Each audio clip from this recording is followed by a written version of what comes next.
Look at another example of lubrication, and this is on a variable frequency drive controlled motor.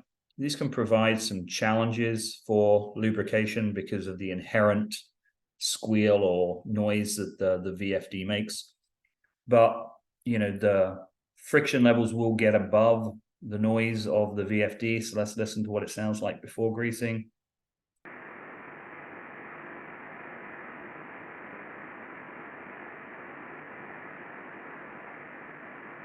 So we can still kind of hear that kind of whine of the VFD in the background, but there's considerable amount of friction. So let's listen after greasing.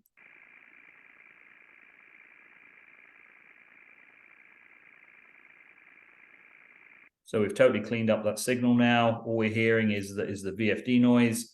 You can see the dramatic drop in the dB levels in our time waveform here. So our time waveform, both of these are scaled identically, so plus or minus 400 dB microvolt. Before greasing, you know, we're up and around plus or minus 400 here. After greasing, we're down below plus or minus 100 dB microvolt. So we've kind of smoothed that out, and we can see from our trend here that's been dropped, that dB value down quite dramatically.